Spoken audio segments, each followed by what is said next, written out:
When someone close to you loses a loved one, what's better to say than "I'm sorry"? I'm a big believer in feeding the grieving.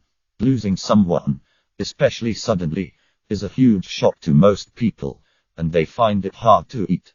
There's not much to say that will make it better, but acts of service, such as giving them food, cleaning their apartment if they're too depressed, or even just taking their car to refill their gas tank, can help a lot when someone's in that frame of mind. However, I will note this. When I miscarried, a nurse came into the room and said, "I know that nothing I can say will make this better, but I'd like to give you a hug. I have lost many, many people in my life, and that was the best response to my grief I have ever experienced."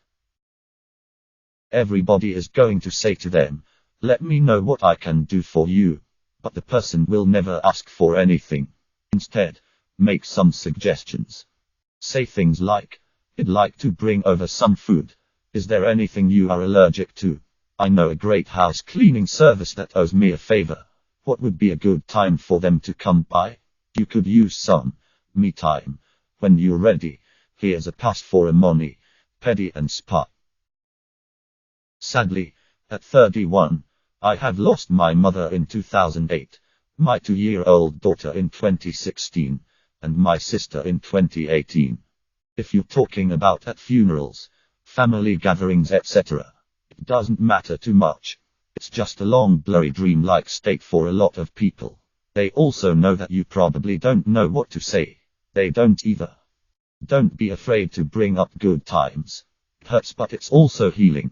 Don't say "Theo, in a better place you'll meet again, Theo always with you." That shit gets old fast. I get why people say it, but nobody is ready for that shit at funerals. All they want is that person back. Save that for another day. Just say it from the heart. More often than not, at the very least, you'll get an E for effort. When my parents passed, 12 days apart, I heard all the platitudes to the point I could blow chunks. A high school friend simply said "I'm sorry," and I found that to be the most impactful thing said to me. The best thing is to listen instead of trying to think of the perfect words to make it better. Some people hate this, and it's understandable, but the most comforting thing I was told after losing my dad was, "It's just going to suck for a while." After tolerating mountains of "I'm so sorry, I know how you feel, God is watching over him now, blah blah blah blah etc., I thought I was going to snap all over again. Dear friend held me close and told me, "It's just going to suck for a while. Life will suck for a while, but it's going to pass. Come back, pass, and come back again over and over. It'll never stop entirely hurting."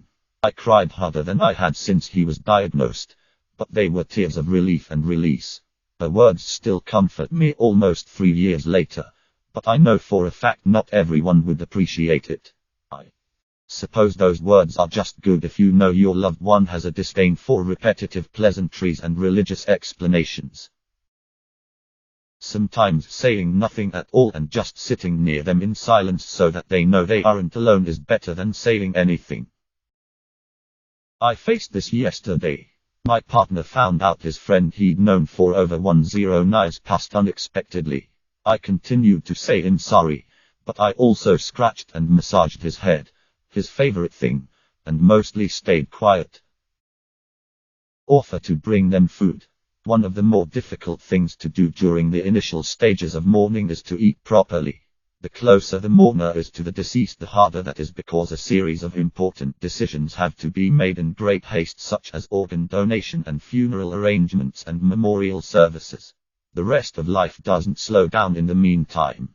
Then there's the will, or the lack of one, and the quest for important documents. There's going through personal belongings and arranging an estate sale. The less organized the deceased was, the more daunting that gets. Wedding rings and rare childhood photos turn up among unopened mail. Long dormant storage lockers contain a pile of garbage with a valuable vintage science fiction collection in the corner. Then, as often as not, there's at least one relative who tries to steal an inheritance, while another is an overgrown child who tries to make the funeral all about themselves. It's exhausting. Tangible assistance is often sorely needed, and home-cooked food is the safest option because it's one of the things that falls by the wayside during that crush. Don't say I know how you feel. You don't. Everyone processes grief in a different way. You might have had the exact same loss in the exact same way, but your process is different from theirs. Don't assume you know what they're feeling. A year after my father passed away, my aunt called my mom to commiserate on the loss. My aunt was very emotional, and said, well, you know, it's been a year. After she got off the phone, my mom angrily said, yeah, and next year it will be 2, and the year after that will be 3. My aunt wanted to mark the occasion, and my mom didn't want to be reminded. And my process was different than my brother's, and his was different than my sister's. Just be there for each other. It's okay not to be okay, and take as long as you need to grieve. Don't let anyone tell you that you should stop grieving because it's been X amount of time. These are things I wish people and especially my family would have told me when my grandmother passed. Instead I was forced to move on and I never got to grieve properly. Now I'm an adult who is all fucked up. A hug. The son of a family friend was shot and killed at a party just before Christmas many years ago. I told her that I knew damn well that there was no way I could understand what she was going through, so I wouldn't try to offer advice, but I would be there to help with things she needed to get done. Over the following couple days, I drove her around town such as to and from the police station and to make arrangements for his body. She later told me that that meant more to her than anything anyone else had said to her. She was sick of hearing him so sorry, or platitudes about what a great guy he was, and said that me treating her semi-normally, I wouldn't crack lame jokes to lighten the mood like I normally would, and just being there to help without all the bullshit condolences was what helped her the most those few days. One of my friends lost her dad a year ago. I lost mine 3 years ago. I went up to her and just hugged her, giving her a note. The note said, you are allowed to be sad for as long as you need. Just remember to not be sad forever. Your dad would love to see you smile and be happy.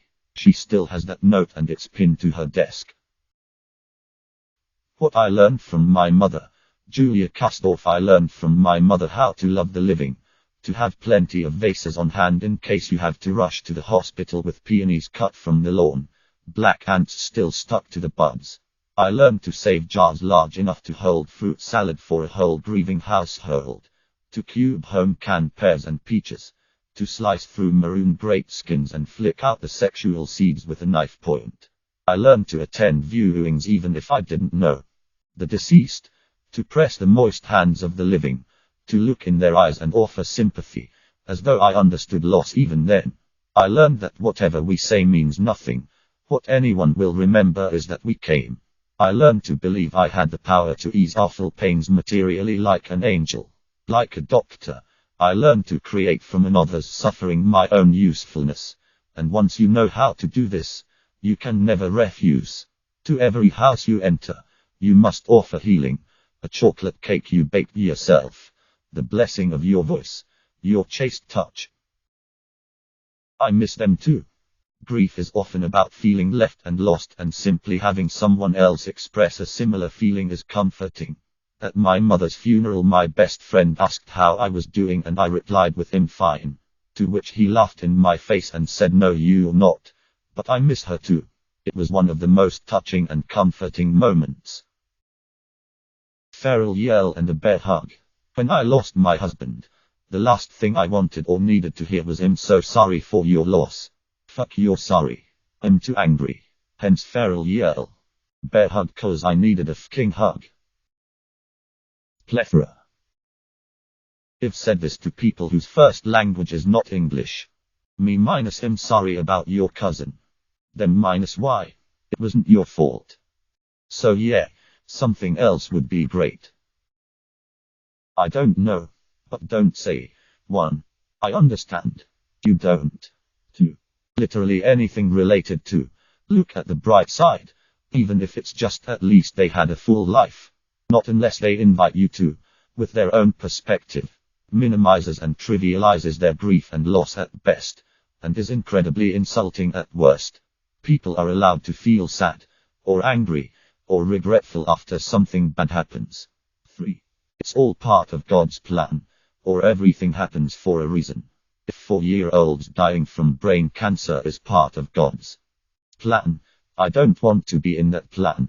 Bullshit just happens and we as humans automatically try to look for a reason or solution. But there isn't one. Sometimes terrible things just happen and we can't control or stop it. We can only grieve and work through that. Lost my brother to alcoholism and homelessness on the 20th. He was 36. I told some people but not many.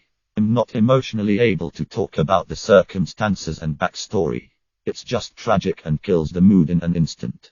Especially mine. What I found is that many people try to fill the awkward silence by interpreting something off the few things they know, and it's very off and hurtful, though well-meaning. He definitely didn't lie freely.